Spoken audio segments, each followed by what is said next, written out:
Doctor John घर के number को देख रहे थे। 221 बी। ये नंबर जाना पहचाना लग रहा था, लेकिन इस टूटे फूटे घर में ये यहां होना अजीब था। उन्होंने दरवाजा खटखटाया। कोई जवाब नहीं। उन्होंने दरवाजे के हैंडल को घुमाया। दरवाजा खुल गया। घर एकदम खाली था। धूल भरी सनलाइट खिड़की से अंदर आ रही थी, जिससे खाली दीवारें और कचरे से भरा फर्श दिखाई दे रहा था। वो कहां है? डायरी। वो बुजुर्ग आदमी ने साफ साफ बताया था, 221 बी। ये यहीं होनी चाहिए। जॉन ने अपनी घड़ी देखी। समय कम होता जा रहा था। दुनिया को यह जानना जरूरी था कि उस डायरी में क्या था।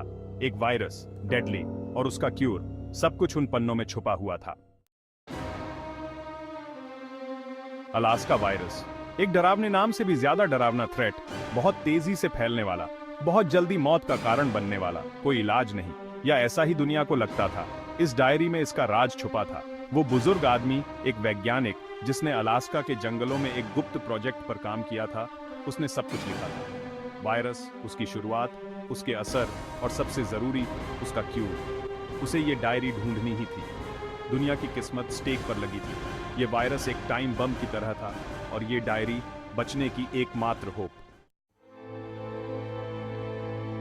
इसी बीच अमेरिका की अर्थव्यवस्था बहुत तेजी से गिर रही थी। कभी दुनिया की सबसे बड़ी ताकत अब बर्बादी की कगार पर थी। शेयर बाजार पूरी तरह से ध्वस्त हो चुका था। बेरोजगारी अपने चरम पर थी। कारण, दुर्लभ धातुओं की भारी कमी। स्मार्टफोन से लेकर लड़ाकू विमानों तक हर चीज के लिए जरूरी ये धातुएं मुख्य रूप से अलास्का से आती थीं। लेकिन अलास्का की खदानें बंद पड़ी थीं। उन्हें चलाना खतरनाक माना जा रहा था। स्थिति बहुत ही गंभीर थी। मजबूर होकर अमेरिकी राष्ट्रपति ने एक आपातकालीन बैठक बुलाई। हर देश के नेताओं को वॉशिंगटन डीसी बुलाया गया। पूरी दुनिया सांस रोककर देख रही थी। कमरे का माहौल तनावपूर्ण था। दुनिया के नेता एक दूसरे को बेचैनी से देख रहे थे।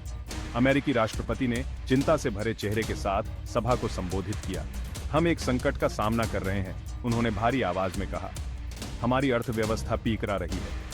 दुनिया की अर्थव्यवस्था पीकरा रही है, और इसका असली कारण अलास्का में है। उन्होंने आगे बताया कि अलास्का की धातुएं कितनी महत्वपूर्ण हैं। उनके बिना दुनिया का व्यापार पूरी तरह से रुक जाएगा। तकनीक का विकास रुक जाएगा। दुनिया जैसी हम जानते हैं बदल जाएगी।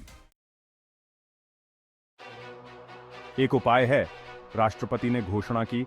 उनकी आवाज में फिर से कुछ पुरानी ताकत लौट आई। हमें अलास्का की खदानों को फिर से खोलना होगा।